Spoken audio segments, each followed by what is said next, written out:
मातुगर्भगतो वीरा स तदा भृगुनन्दनः ददर्श पुष्पगजतं दह्यमानयत्र तेजसा। वो कौन है जिसने अपनी मां के गर्भ के बीच में भगवान का दर्शन किया? वो कौन था?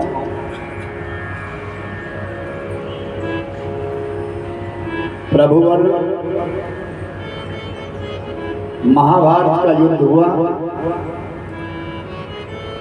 और महाभारत के युद्ध के पश्चात जैसे अंतिम दिन था और दुर्योधन की जंघा के लिए तोड़ दिया गया है। दुर्योधन रणभूमि में नीचे गिरा है तो पूर्व पुत्र है अश्वत्थामा और वो अश्वत्थामा दुर्योधन का परम मित्र है। ऐसा अश्वत्थामा दुर्योधन के पास जाता और दुर्योधन से कहता, दुर्योधन हम रण मैदान में तो पांडवों को जीत नहीं सके, लेकिन आज मैं रात्रि में पांडवों को मार करके उनकी गर्दन काट करके तुम्हारे सामने ले आऊंगा। तो दुर्योधन ने कहा, मित्र अगर तो ऐसा कर देता है मेरे जीते जी तो मेरे मन को शांति मिल जाएगी और मैं आराम से जा सकूंगा। रात्रि की बेला हुई, आज पांडवों की जीत हो गई है। पांचों भाई भगवान कृष्ण के सामने बैठे हैं और भगवान कृष्ण पांडवों से कह रहे हैं कि आज तुम लोगों ने महाभारत को जीत लिया है। मेरी इच्छा है कि हम लोग गंगा स्नान करने के लिए जाएं। पांचों पांडवों को लेकर के भगवान कृष्ण गंगा स्नान करने के लिए निकल गए। पीछे से अश्वत्थामा आया और अश्वत्थामा को आते द्रौपदी ने देख लिया। जिस शिविर के बीच में पांचों भाई सोया करते थे उन पांचों शैया के ऊपर द्रौपदी ने आज अपने पांचों पुत्र सुला रखे सोए और पांचों पुत्र सोए हैं। अश्वत्थामा आया, अंधेरा था, अंधेरे में अश्वत्थामा ने विचार किया ये पांडव है। तलवार उठाई और एक एक करके सबकी गर्दन काटा, पांचों मार और वो पांचाली वो द्रौपदी देखती रह गई और रुदन करती रही, रोती रही। अश्वत्थामा पांचों मस्तकों को काट करके सामने से ले गया, निकल गया और जाकर के जब वो मुंड दुर्योधन की गोदी में फेंके ना और दुर्योधन ने देखा ये पांडव नहीं है, ये तो पांडवों की संतान है, तुमने क्या किया? और दुर्योधन को वहीं धक्का लगा और दुर्योधन की मृत्यु हो गई। अश्वत्थामा चला गया, अपने शिविर में निकल गया। भोर की बेला हुई, पांचों भाई भगवान शिव के साथ जब अपने शिविर में पहुंचे तो बिलखती हुई रोती हुई द्रौपदी को देखा और द्रौपदी ने जब अपनी पूरी कहानी बताई तो अर्जुन ने कहा, धैर्य रख, आज मैं भोजन तब करूंगा जब अश्वत्थामा को पकड़ करके तुम्हारे चरणों में गिरा दूंगा। न जल पीऊंगा, न पानी गलूंगा, न मैं भोजन करूंगा। अर्जुन उठा और अश्वत्थामा के शिविर में चला गया, केशों से पकड़ा और पकड़ करके ले आए और खींच करके सीधा द्रौपदी के चरणों में गिरा दिया और तलवार निकाली और जैसे ही तलवार का प्रहार करने लगा अर्जुन, तो उस पांचाली ने, उस द्रौपदी ने हाथ पकड़ लिया, रुको, इसे मत मार। इसकी मां अभी अभी विधवा हुई, और अगर आज उसका पुत्र भी मर गया तो उसके लिए 2 दुख सहन करने मुश्किल हो जाएगा। नारी को ये दुख ही बहुत है, और अगर दूसरा दुख दे दिया जाए तो सहन करना मुश्किल हो गया। और भगवान ने भी कहा, अर्जुन गुरु पुत्र है, ये गुरु पुत्र है, अपराध तो इसका बहुत बड़ा है, लेकिन छोड़ दो इसे। अर्जुन ने विचार किया, ठीक है, मेरे लिए पूर्व हत्या लगेगी। तलवार निकाली और उस अश्वत्थामा के मस्तक में एक मणि थी, उस मणि को काट दिया। यति श्रेय लज्जित कर दिया और निकाल दिया, अपने शिविर से बाहर कर दिया। अश्वत्थामा चला गया, बेइज्जती हो गई, मणि कट गई। और जाते जाते उस अश्वत्थामा ने मन में यही संकल्प लिया, अरे पांडवों, तुम्हारे वंश में, तुम्हारे कुल में मैं किसी बालक को जन्म देने नहीं दूंगा। अश्वत्थामा चलो, तुम्हारा वंश समाप्त कर दो। और अश्वत्थामा जाकर के अपने शिविर में पता नहीं कहां चला गया, घूमता रहा। इधर 5 पांडवों अब कुरुक्षेत्र के मैदान से उठ करके दिल्ली, जिसका नाम है आज, ऐसे हस्तिनापुर को इंद्रप्रस्थ का राज शासन करने के लिए चले आए। राजगद्दी के ऊपर युधिष्ठिर को बिठा दिया गया। और आज 4 महीने बीतने के पश्चात भगवान कृष्ण अपनी द्वारिका को जाने के लिए तैयार हो गए। अब मैं द्वारिका को जाऊंगा। पांडवों से विदा मांगी, पांडवों ने भगवान को छोड़ने के लिए रथ तैयार किया। रथ के ऊपर भगवान कृष्ण बैठे और द्वारिका को जाने लगे। जैसे द्वारिका को जाने लगे, अभी थोड़ी दूर गए थे कि पीछे से कुंती मैया आई, और कुंती मैया ने कहा, रुको कृष्ण रुको। भगवान कृष्ण ने मुड़ करके देखा, बुआ, संबंध से बुआ लगती थी। बुआ तुम क्यों आई हो, क्या बात है, मुझे जाने दो ना। कृष्ण जा रहे हो, लेकिन एक वरदान दे करके जाओ। क्या? मम गृहे दुःखं दुःखं गिरवरे। अरे कृष्ण, मेरे घर में दुख ही दुख। अरे कृष्ण, मेरे घर में दुख हो, मेरे लिए दुख दे करके जाओ। तो कृष्ण कहते हैं, बुआ दुनिया सुख मांगती है और तू दुख मांग रही है। तो कुंती कहती है, सुख के माथे शील हरि हृदय से जाए, बलिहारी उस दुख के जो पल पल नाम जपाए। बलिहारी उस दुख के जो पल पल नाम जपाए। सुख से अच्छा दुख, क्योंकि वो बारंबार प्रभु की याद दिलाता। इंसान अगर ज्यादा सुखी हो जाए तो परमात्मा को भूल जाता। याद करना, जिस दिन आपके घर में फंक्शन होता है ना, उस दिन अपने ठाकुर के पास जोत जगाना भी भूल जाता। मेहमानों की आवाज आई कि मेहमान आ रहा है, वो आ रहा है, मेरा मामा, मेरा मौसू, मेरा मित्र, मेरा सगा, मेरा संबंधी, और जिसने तुमको सब कुछ दिया उसको भूल जाते। ये सुख का प्रमाण। अरे सुख के माथे शील हरि हृदय से जाय, बलिहारी उस दुख के जो पल पल नाम जपाए। वो दुख अच्छा है कृष्ण, दुख देकर के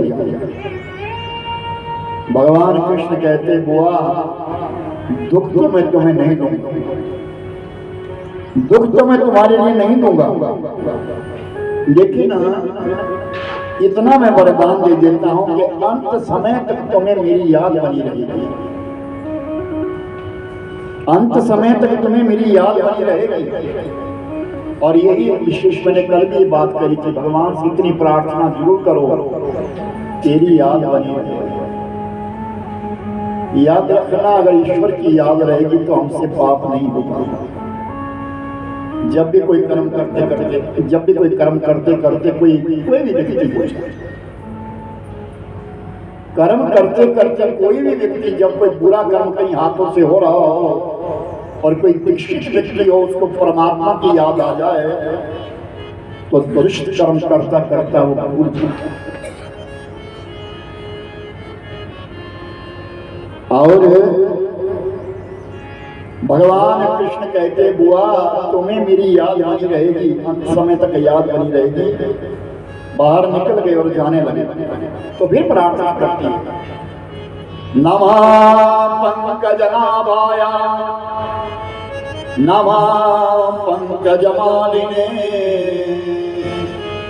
नमः पंकजनेत्राय नमस्ते पंकजाग्रे। जिसकी नाभि से कमल का फूल निकला है, जो कमलों की माला को पहनता है, जिसके नेत्र ही कमल नेत्र है, ऐसे परमात्मा को मैं बारंबार प्रार्थना करती हूँ, बारंबार प्रार्थना करती हूँ। भगवान कृष्ण बुआ से कहते बुआ चिंता मत कर, तुझे मेरी याद नहीं रहेगी, मैं कहीं जाने वाला नहीं। फिर रथ चला, थोड़ी आगे गया, इतने में अर्जुन की पुत्र वधू है, अर्जुन की बहू है जो विधवा है, जिसका पति अभिमन्यु मर गया है, महाभारत के युद्ध में मारा गया है। वो बोला आई और दौड़ी दौड़ी रुको तो कृष्ण रुको। ऐसा लगता है कि मेरा गर्भ क्षीण हो रहा है, मैं गर्भवती हूं और ऐसा लग रहा है कि मेरा गर्भ क्षीण हो रहा है। तो भगवान ने तुरंत एक छोटा सा रूप अंगुष्ठ मात्र रूप धारण किया और उत्तरा के गर्भ में उतर गए। और उत्तरा के गर्भ में उतर करके देखा क्या, अश्वत्थामा ने ब्रह्मास्त्र फेंका है, क्योंकि उसने सौगंध खाई थी ना कि तुम्हारे वंश में मैं किसी को उत्पन्न नहीं होने दूंगा। तो ब्रह्मास्त्र फेंका है और उस ब्रह्मास्त्र जो है वो ब्रह्मास्त्र जो शिशु के लिए बालक के लिए काट रहा है।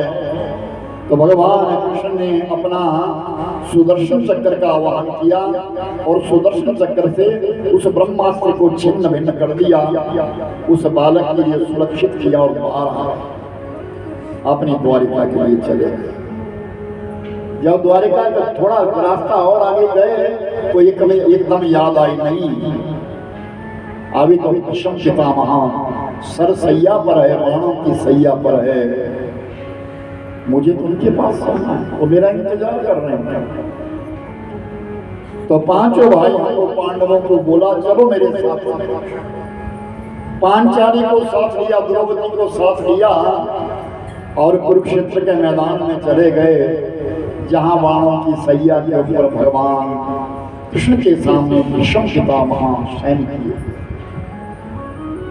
जिसका नाम है ज्योतिष। आप लोग जो तीर्थ यात्रा में जाके ज्योतिष देखा है, जहाँ बाणों की सैया के ऊपर भीष्म पितामह है, वहां की कथा है, सुनिए ध्यान से। और ये कथा हमारे जीवन का एक आधार है। और उस स्थान के ऊपर चले गए, पांचों पांडव खड़े हैं, सामने पांचाली द्रौपदी खड़ी है, भगवान कृष्ण खड़े हैं, भीष्म पितामह मनी मन में विचार करते हैं, कृष्ण अगर आज मेरे हाथ खुले होते, मेरा शरीर ठीक होता तो तेरे चरणों में मैं दंडवत प्रणाम करता, लेकिन मेरे तो रोम रोम में बाण लगे हैं, मैं प्रणाम करूं तो कैसे करूं। भीष्म पितामह ने दोनों नेत्र बंद किए, नेत्रों से आंसू निकले और भगवान को प्रणाम कर दिया। भीष्म पितामह कहते हैं, जीना चाहते हो? भीष्म पितामह से भगवान कहते हैं, क्या जीना चाहते हो? भीष्म पितामह ने कहा, क्या कह रहे हो? भीष्म पितामह ने कहा, क्या कह रहे हो? मुझसे पूछ रहे हो जीना चाहते हो? आपको मालूम है मेरा नाम विष्णु नहीं है, मेरा नाम देवव्रत है।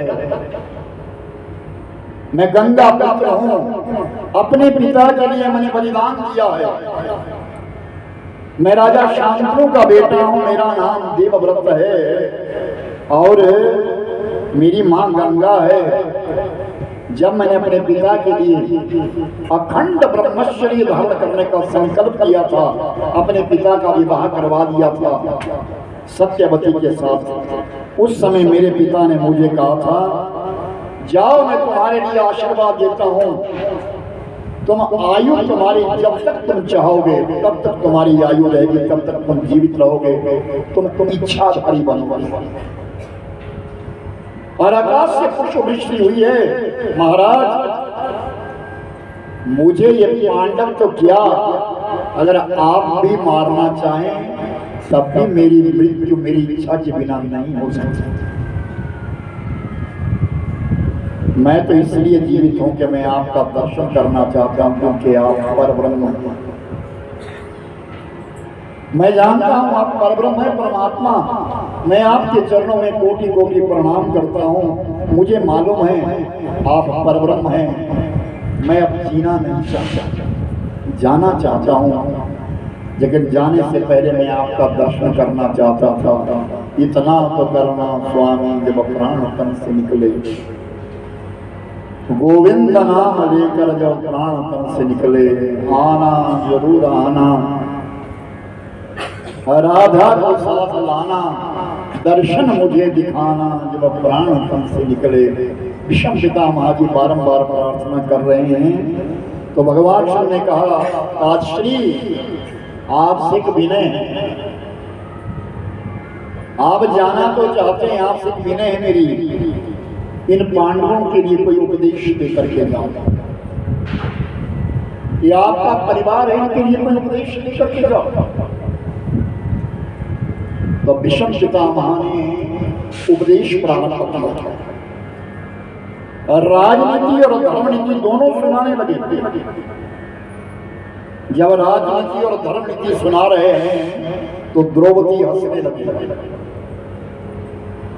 और जब वो पांचाली हंसने लगी तो भीष्म पितामह ने कहा, क्यों हंसी, किसकी हंसी?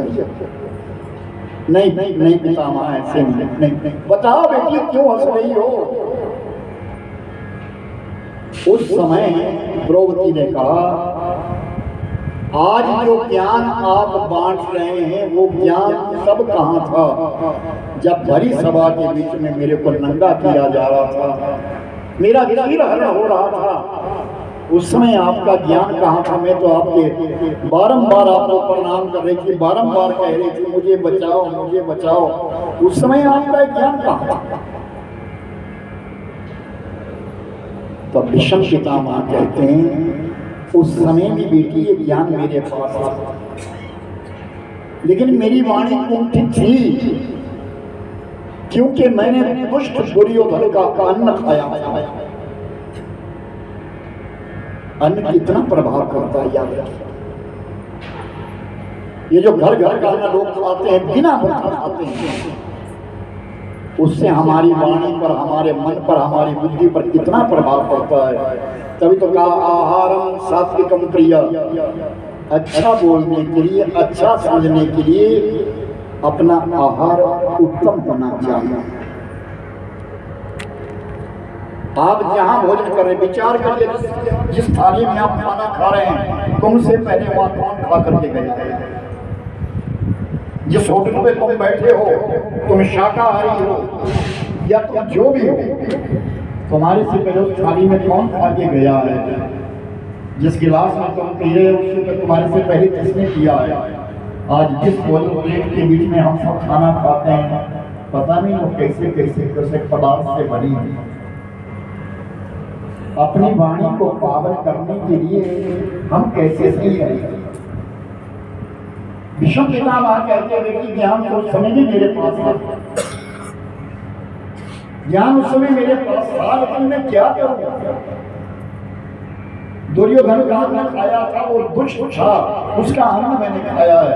और मेरे भाई बहन याद रखना, शास्त्रों में कहा गया है 10 प्रकार के लोगों का अन्न नहीं खाना चाहिए। वकील का अन्न खाने को मना किया गया है, चोर का अन्न खाने को मना किया गया है, व्यापार करने वाले का अन्न खाना मना किया गया है, जो ब्याज का पैसा खाता उसका अन्न खाने को भी मना किया गया है। यहाँ से चुनना सब लोग 10 प्रकार के लोग कहे गए, उनके घर का अन्न नहीं खाना चाहिए, वो वाणी को कुंठित करता। हम आप कौन हैं? अखंड ब्रह्मचर्य को धारण करने वाले विषम पितामह, इनको भी ले लिया करना। ये बेचारे मारे जाए वहां, ये बिठा दिए उधर और ये माताएं बैठी हैं, उनको भी ले लिया करना कि बोले कि कथा में कोई आई नहीं। थोड़ा सा गड़बड़ हो गया है, थोड़ा सा इधर आना चाहिए। वही थी दुर्योधन पापी था, मैंने पापी का अन्न खाया था। इसलिए कहा है कि जो आपको लगे कोई दुष्ट व्यक्ति है उसके घर का अन्न नहीं खाना चाहिए, चाहे वो कितना ही धनाढ्य क्यों ना हो जाए। जिसके अंदर दुष्टता आ जाती है उसका अन्न कभी प्रयोग मत करो। और विषम पितामह ने कहा, भगवान की स्तुति करी। एक स्तुति है जिसका नाम है विष्मस्तवराज,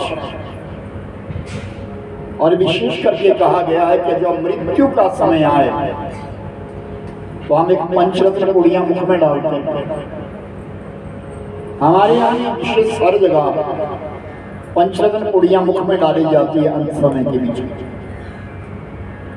वो है वैसे तो पंच तत्वों में मिलाने के लिए कहा जाता है कि इसको सोना, चांदी, हीरा, रेंट और सिक्का, ये 5 धातुएं हैं, लेकिन सही मायनों में तो पंच रत्न है। पहला जो रत्न है वो है भगवत गीता, जो महाभारत के बीच में कुरुक्षेत्र के मैदान में हुई, जहां भगवत गीता सुनाई गई। कुरुक्षेत्र में सबसे प्रसिद्ध मंदिर कौन सा है बताएंगे आप? श्यामा, कौन सा मंदिर कुरुक्षेत्र में?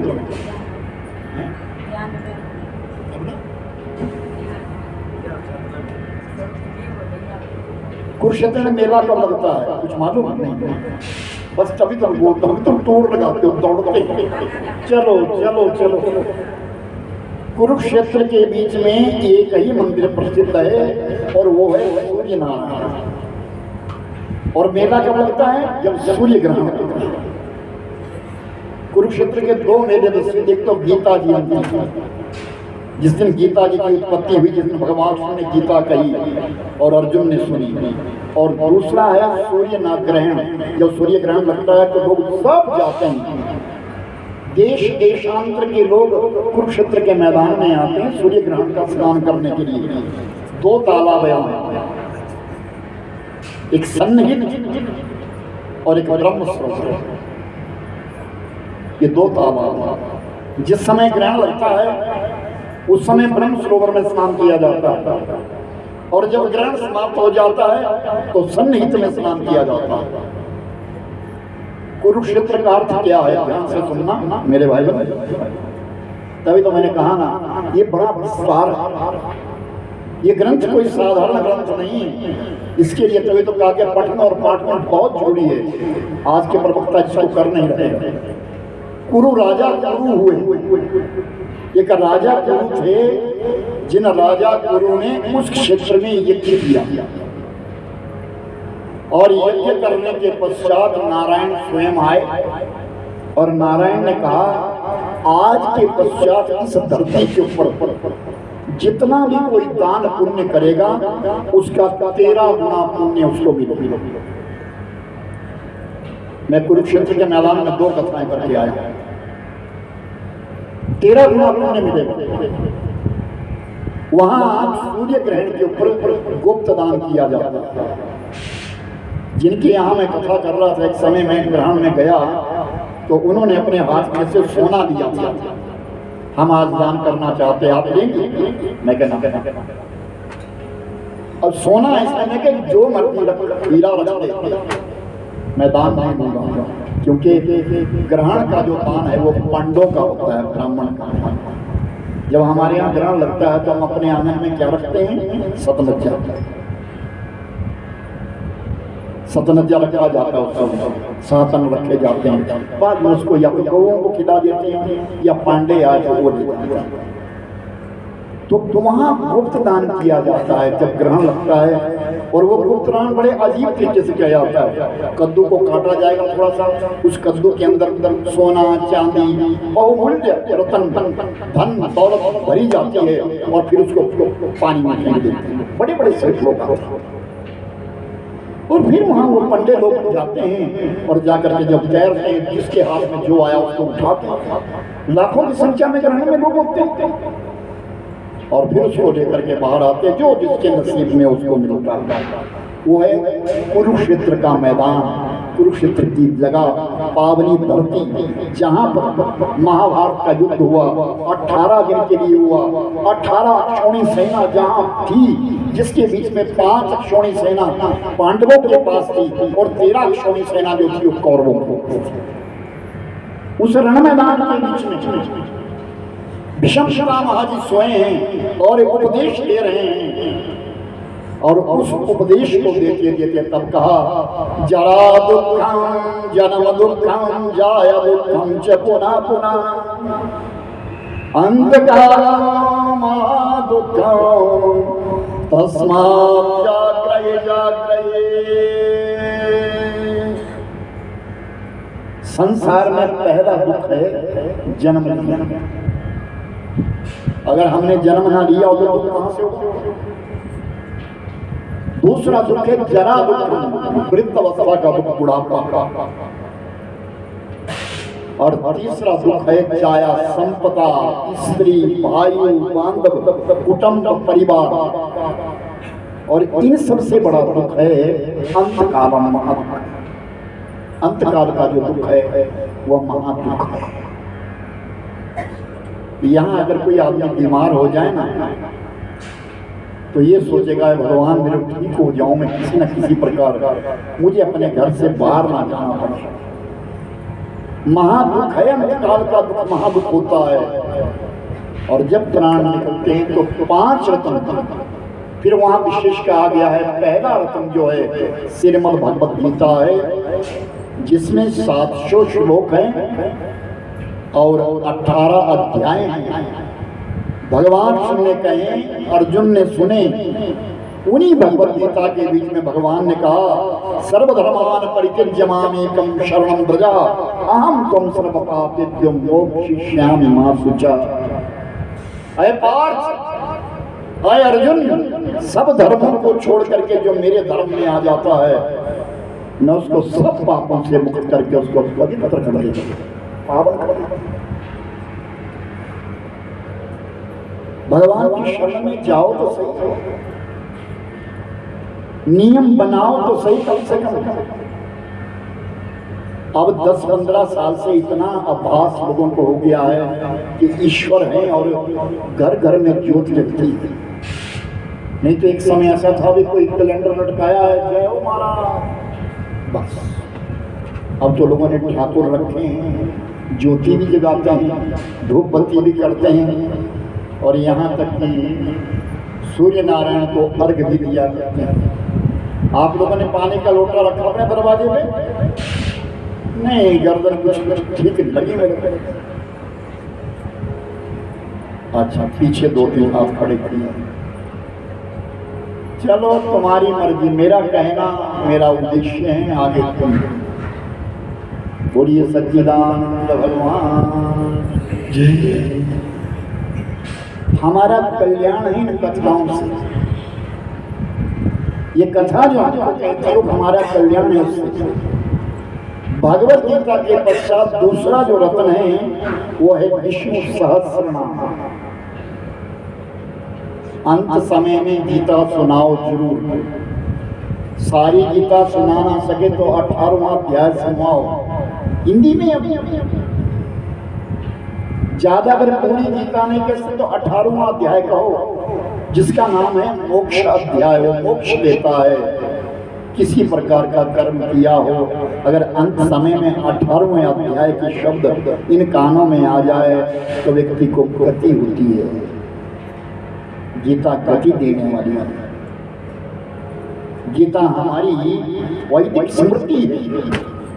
और उसके पश्चात तीसरा जो रत्न है वो है गजेंद्र मोक्ष।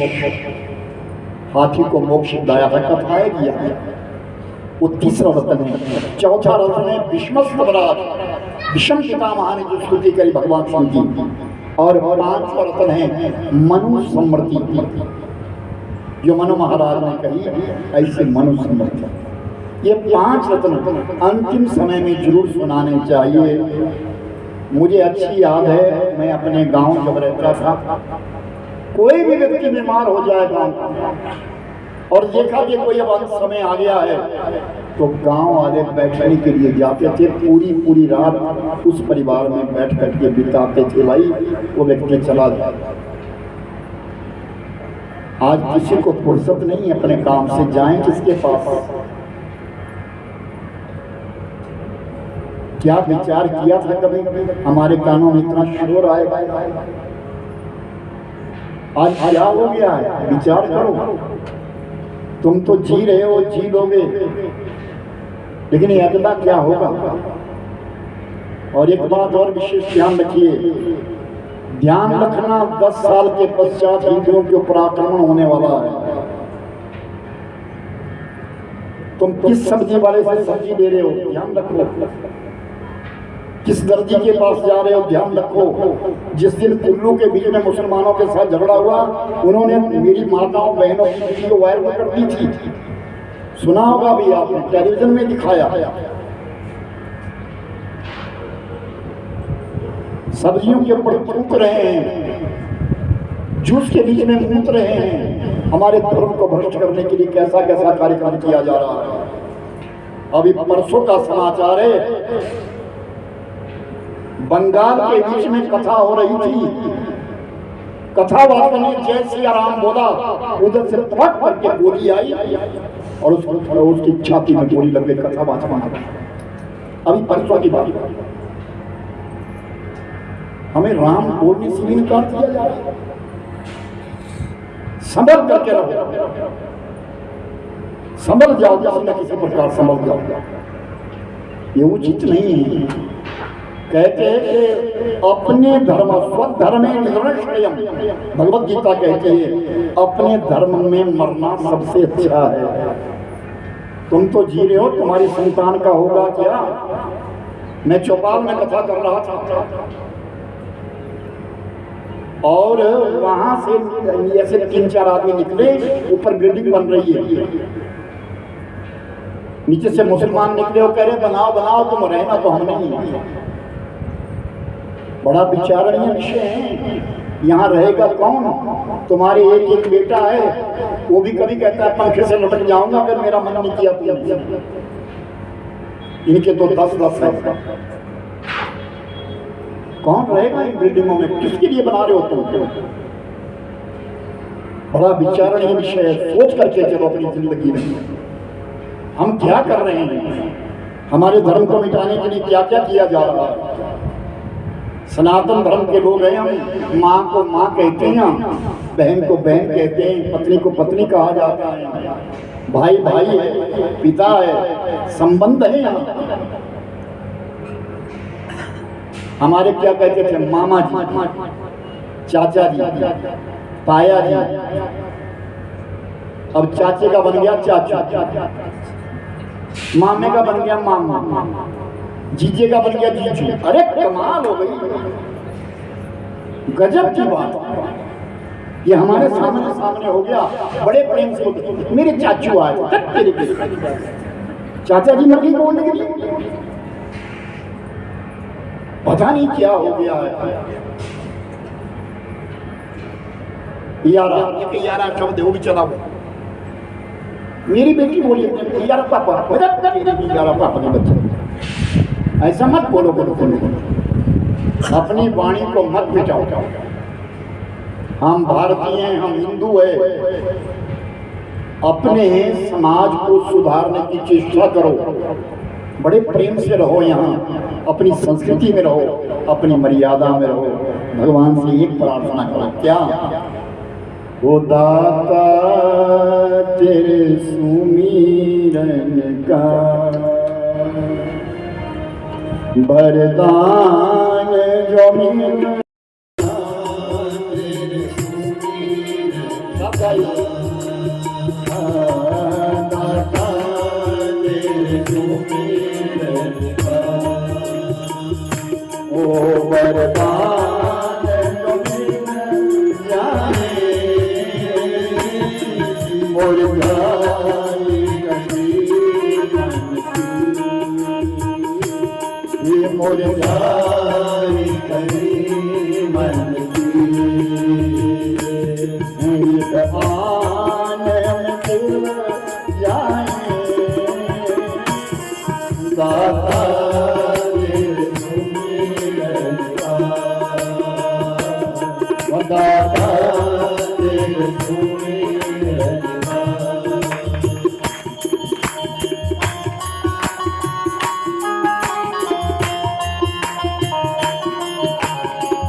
बचा देना,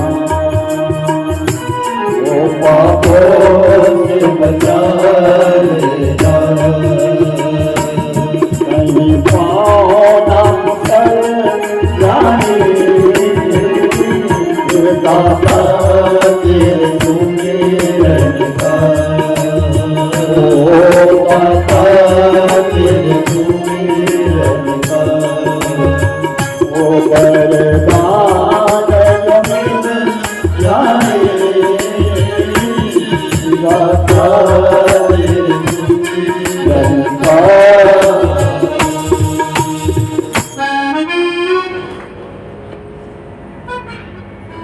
तेरे सुमिरन का वरदान जो मिला, भगवान से प्रार्थना यही करो, जो मैं सुबह शाम ईश्वर का भजन करता हूँ, करती हूँ, भगवान उसे स्वीकार करना, उसे कृतज्ञ करना।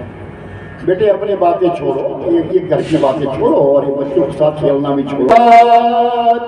के फूलों से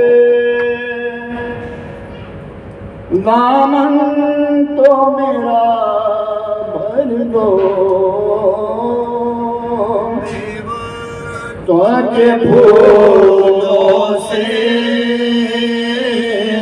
दामन तो मेरा भर दो, जीवन ये सुगंधित हो, जीवन ये सुगंधित हो,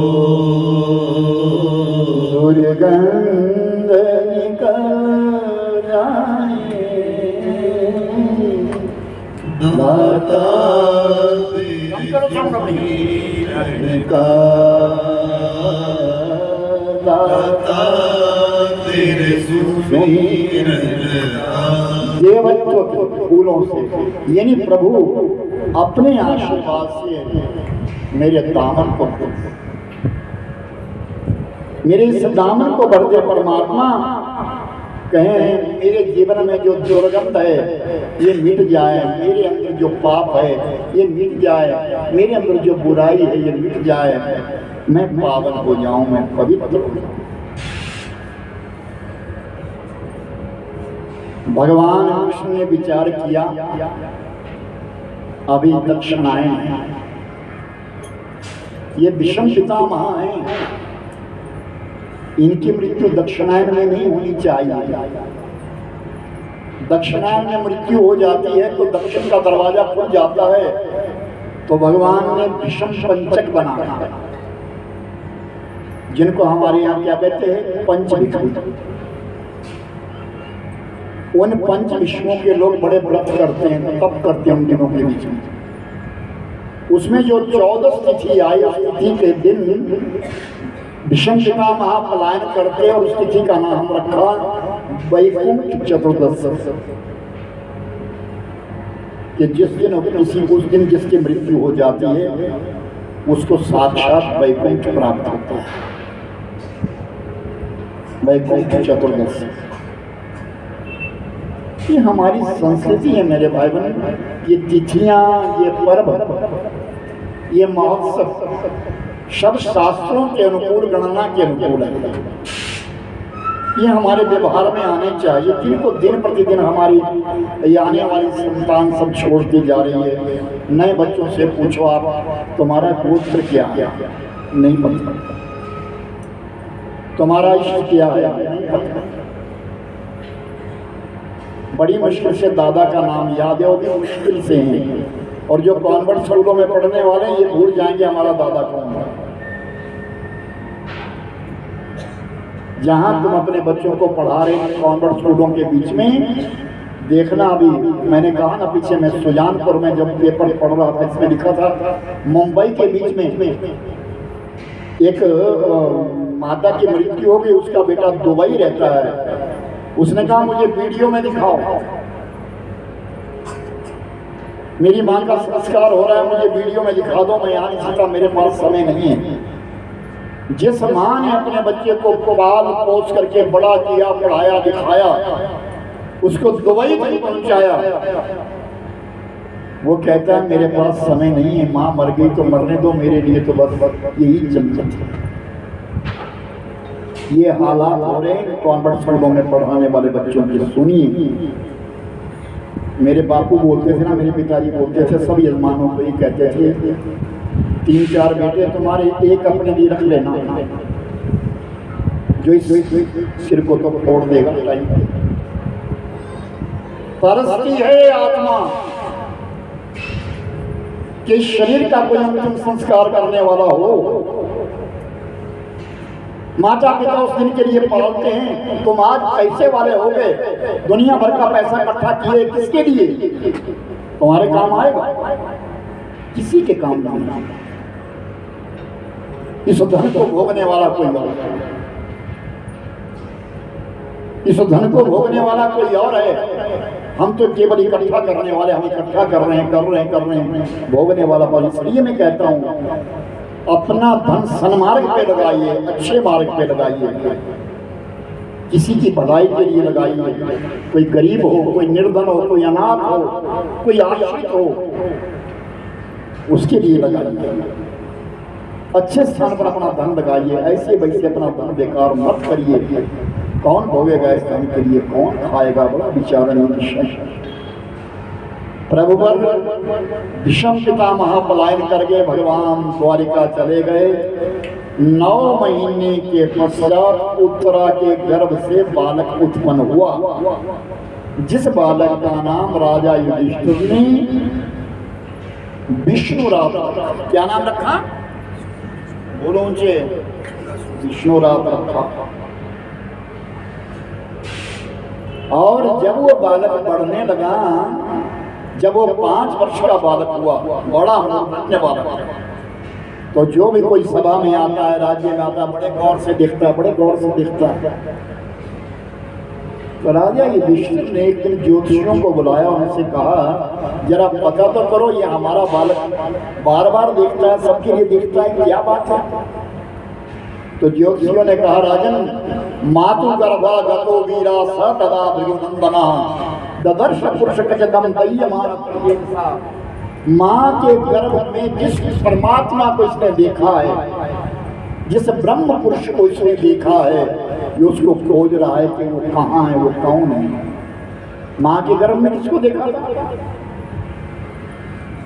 बोलो ना कोई। हाँ, कृष्ण भगवान को देखा था उन्होंने, बचाया उस बालक को, उसको ढूंढ रहा है बालक, उसकी परीक्षा कर रहा है। विष्णु राज से बिगड़ करके उस बालक का नाम परीक्षित हो गया। बोलिए परीक्षितराज महाराज की जय। वो है परीक्षित, जिन्होंने भागवत सबसे पहले सुना। और कहाँ सुना? मुजफ्फरनगर में, जिला मुजफ्फरनगर है, वहाँ शुक्ताल है, बहुत पावन स्थली है, बहुत पवित्र स्थली है। शुक्ताल जैसा पवित्र स्थान इस धरती पर और कोई नहीं है। उसका एक ही कारण है कि शुक्ताल में कोई होटल नहीं है, रहने का स्थान नहीं है। वहाँ वही लोग जाते जो कथा सुनते, बाकी कोई नहीं। बड़ी पवित्र स्थली है, बहुत पवित्र स्थान। मैं रहा हूँ, गया हूँ कथा करने। तो राजा पांडव स्वर्गारोहण हो गए, मस्तक में परीक्षित को तिलक कर गए। और परीक्षित राजा बड़े प्रेम से रह रहे हैं, अपनी प्रजा को अपने पुत्रवत पाल रहे हैं, अपने धर्म का नाम उच्चारण करते हैं, अपने धर्म के लिए सब बलिदान करने वाले हैं। राजा परीक्षित के राज्य में कोई गरीब नहीं है, राजा परीक्षित के राज्य में कोई पाप नहीं है, पाप उड़ गया है। ऐसा राजा परीक्षित एक दिन भ्रमण करने के लिए जा रहा था कि झाड़ियों के बीच से आवाज आती है, यदाम्बूरी बराबतारा कृतावतार स्यवरे गते नानान्त वृष्टान कर्माणि विलंबितानि। आवाज आई कानों में, ये आवाज कहां से आई? यदाम्ब भूरी बराबतारा कृतावतार स्यवरे गते। अम्ब नाम है धरती का, धरती माँ मैं क्या करूँगा?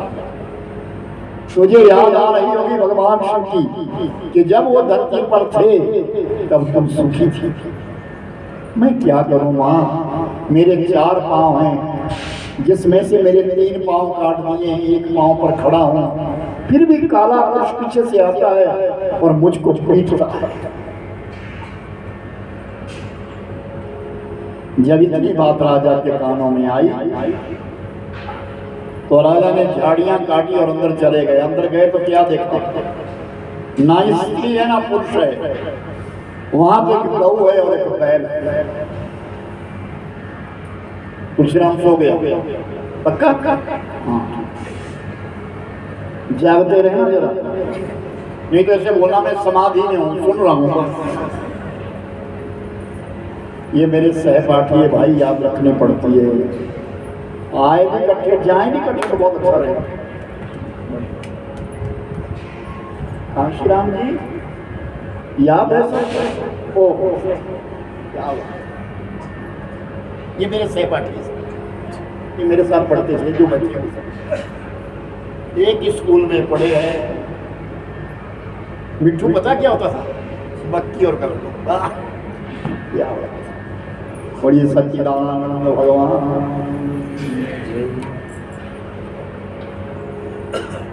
बीत गए। प्रभुवर राजा परीक्षित झाड़ियां काट करके अंदर चले जाते हैं। वहां बैल है और एक गऊ। राजा ने कहा यहाँ तो बोलने वाला कोई नहीं, कौन हो? फिर वो गौ माता कहती है, राजन मैं कह रही हूँ, तुम कौन हो? मैं धरती हूँ। जब जब भी मुझ पर अत्याचार होते हैं मैं गौ का रूप धारण करती हूँ, मैं धरती हूँ महाराज। पेड़ पौधों का इतना बोझ नहीं है, नदी नालों का इतना बोझ नहीं है, पहाड़ों का इतना बोझ नहीं है जितना बोझ मुझ पर पापियों का हो गया, जितना बोझ मुझ पर पाखंडियों का हो गया। धन प्रधान हो गया, पैसा प्रधान हो गया, राजन कहाँ सोए हो, व्यभिचार हो रहा है, स्त्रियां व्यभिचारिणी हो रही है, पुरुष परिस्थितिगामी हो रहे हैं, मान मर्यादा नष्ट हो रही है, माता का आदर नहीं रहा, पिता का आदर सम्मान नहीं रहा। राजा परीक्षित ने कहा, मां वचन देता हूं तेरे लिए, तेरा भार उतारूंगा। फिर उस बैल से पूछा, तुम कौन हो? मैं धर्म हूं, मेरे 4 पांव हैं, दया, शौच, तपा, धर्म। मेरे 3 पांव काट दिए हैं, फिर भी एक काला पुरुष पीछे से आता है, मेरे को पीटता है। और राजा परीक्षित ने कहा, धर्म मैं तुम्हें वचन देता हूं, तुम्हारे 4 पांव में ठीक कर दूंगा। फिर दोबारा जो है पूछा कि वो काला पुरुष कौन है? इतने में सामने काला विकराल रूप धारण किए हुए आया है। कौन हो तुम? कलयुग हूं महाराज, मेरा अवतार हो गया, मैं कलयुग हूं, मेरे लिए स्थान दीजिए। राजा परीक्षित ने कहा, मेरे राज्य में कलयुग को कोई स्थान नहीं है। नहीं राजा, मेरे लिए स्थान दीजिए, मेरा तो जन्म हो गया, मैं तो आ गया हूं।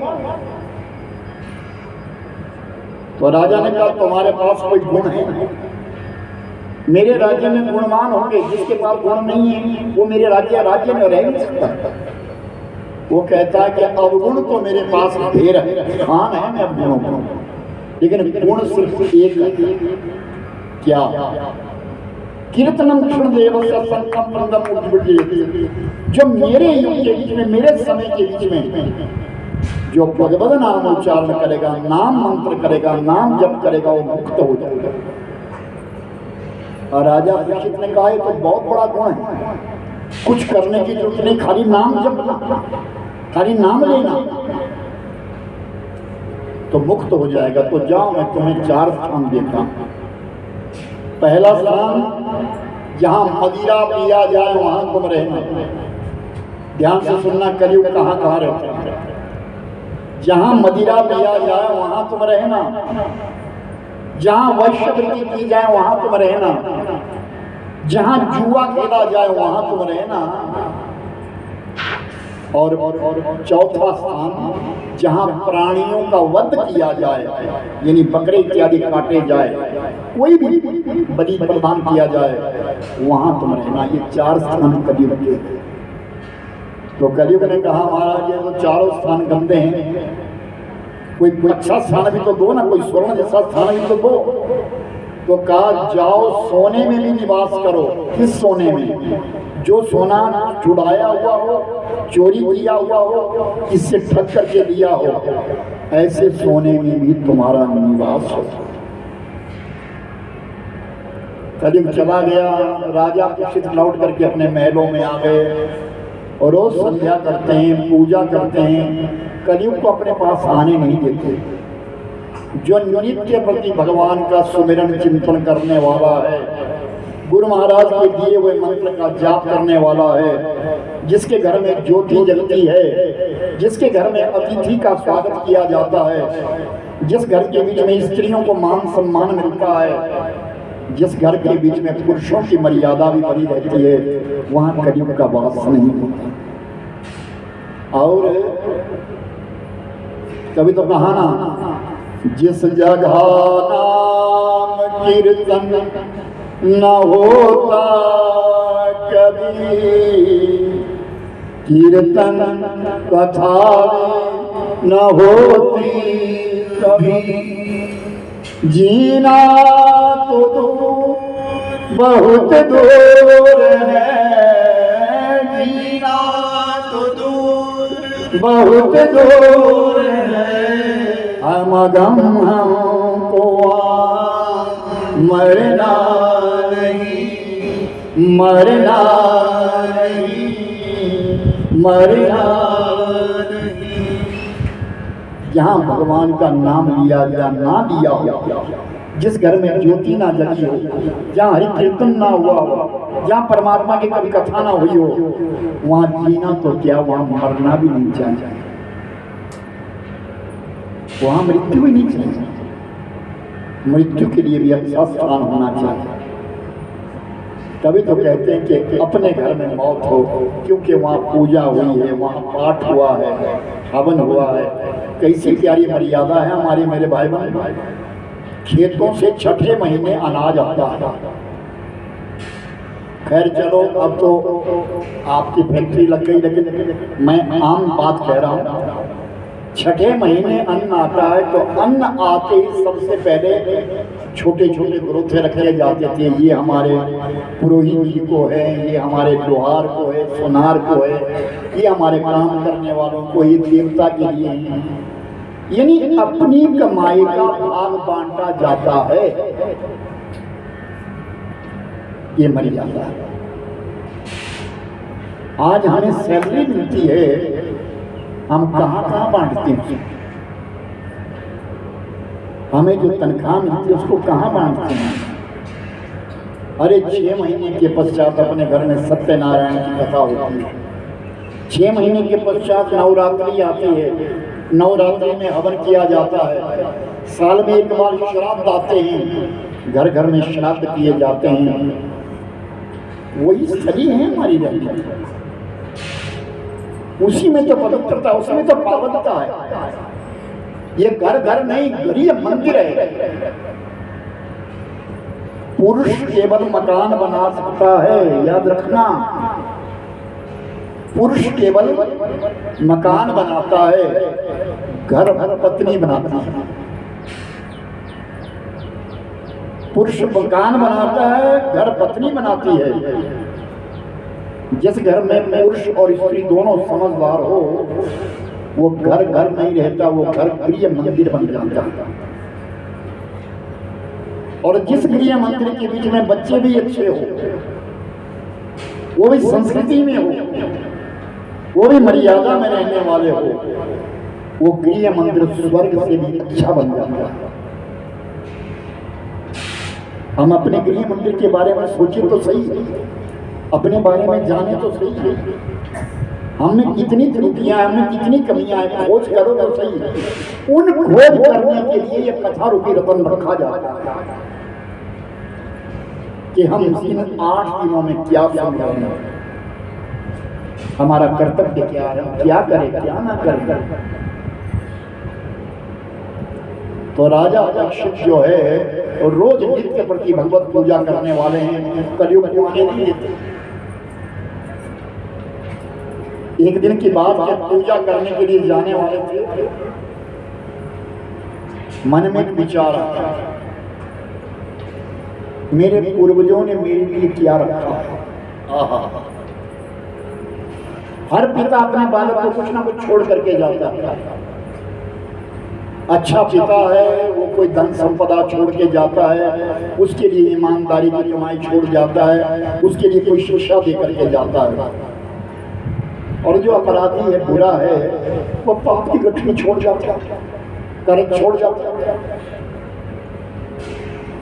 तो राजा परीक्षित गए और अपना कोषागार खजाना खोला, जहाँ एक बड़ा संदूक था, उस संदूक को खोला। और जैसे वो संदूक खोला, उसमें एक सोने का मुकुट था, सोने का मुकुट था। और उस सोने के मुकुट के ऊपर लिखा था जरासंध। भीमसेन ने जरासंध का मुकुट छुड़ा दिया था, पकड़ लिया था, और उसको मारने से पहले उसका मुकुट छुड़ा करके अपने कब्जे में कर लिया था। वो छुड़ाया हुआ, वो छीना हुआ सोना था। राजा परीक्षित के दिमाग में आया, मैं जरा इसको पहन करके देखूं मैं कितना अच्छा लगूंगा। और वो सोने का मुकुट उठाया और पहन लिया, और जैसे वो पहना ना, कलयुग तुरंत प्रवेश किया। और जैसे कलयुग प्रवेश कर गया, एकदम बुद्धि बदल गई, मैं शिकार खेलने जाऊंगा। अहिंसा का पुजारी हिंसा करने पर उतारू हो गया। जिंदगी में कभी शिकार नहीं खेला, मुकुट पहन के ही दिमाग में आया मैं शिकार खेलने जाऊंगा, और घोड़े पर आरूढ़ और चला गया। संयोग ऐसा बना, जन्म करना ऐसा था, पूरा दिन शिकार नहीं मिला। शाम का समय हुआ, भूख लगी है, प्यास लगी है, एक कौशल नदी रहती है, कौशल नदी के किनारे ऋषि रहते हैं, एक महात्मा रहते हैं जिनका नाम है शम्मिक मुनि। उन शम्मिक मुनि के आश्रम में जाकर के पहुंच गया और क्या देखा, नीचे एक मरा हुआ सांप पड़ा है, बिस्तारा। पहले जोर से कहा है साधु मेरा आदर कर, सम्मान कर, मैं राजा हूं तुम्हारा, मेरा आदर कर, सम्मान कर, मैं राजा हूं तुम्हारा। शम्मिक मुनि ने ध्यान नहीं दिया, उससे क्या जो तो राजा अच्छा महाराजा कोई भी हो, मेरा राजा महाराजा तो ऊपर वाला। राजा ने एक बार कहा, दो बार कहा, तीसरी बार जब कहा नहीं सुना, क्रोध आ गया। कहते क्रोधहीन ज्ञान नाशनम, क्रोध करने से ज्ञान नष्ट हो जाता है। जितनी देर क्रोध आता है उतनी देर ज्ञान किनारे हट जाता है, और जब वो क्रोध शांत होता है फिर ज्ञान अपनी जगह में आता है, फिर ज्ञान विचार करता है मैंने ऐसा क्यों किया। क्रोधहीन ज्ञान नाशनम, क्रोध से सजा नहीं मिलती, क्रोध करने की सजा मिलती है।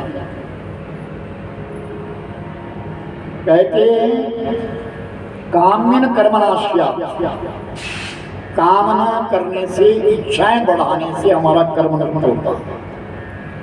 क्रोधहीन ज्ञान, क्रोध करने से हमारा ज्ञान चला जाता है।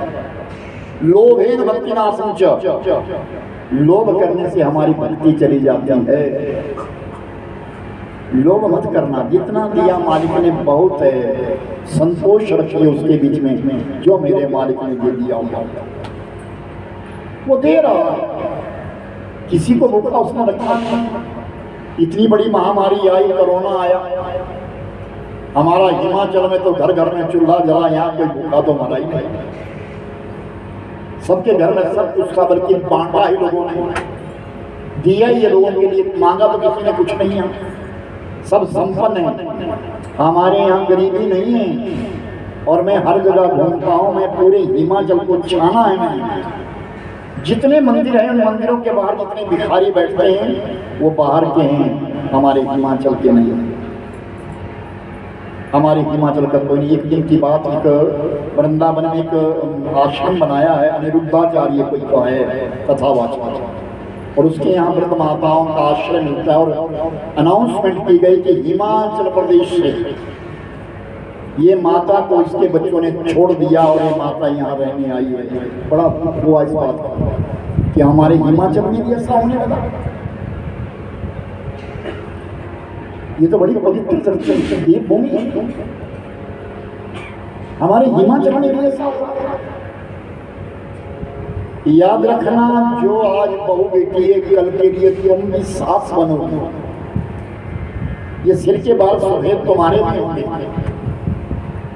अपने बुजुर्गों को आदर दो, सम्मान दो, अपने से बड़ों का आदर सम्मान करिए।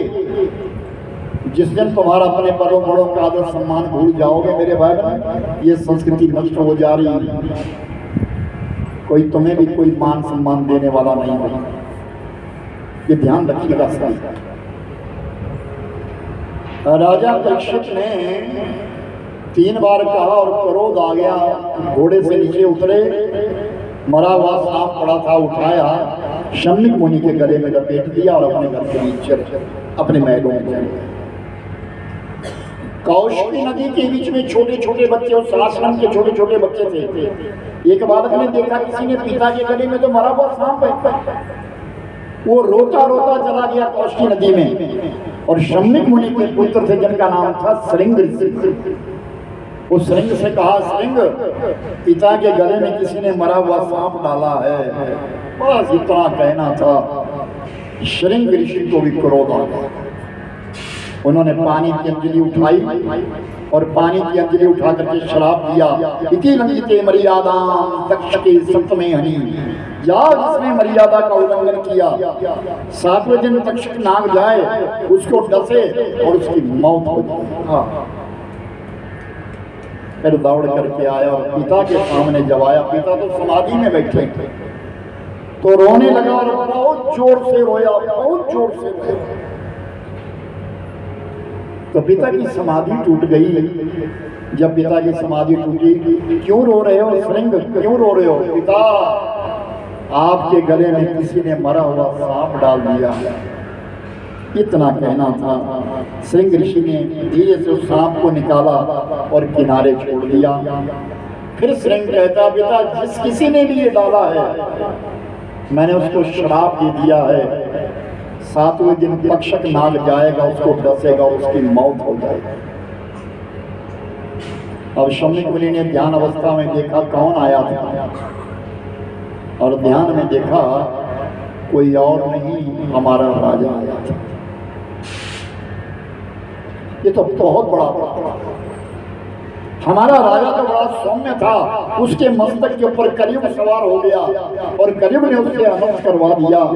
जाओ, अभी जाओ, राजा परीक्षित से कहो, राजा मृत्यु की तैयारी करो, तुम्हारी मौत निश्चित हो गई, अपनी मृत्यु को सुधार लो वरना तुम अधोगति को चले जाओगे। और जब साधु वहां चले गए राजा परीक्षित के पास, राजा परीक्षित बड़ा उदास बैठा हुआ है क्योंकि मुकुट उठा दिया है।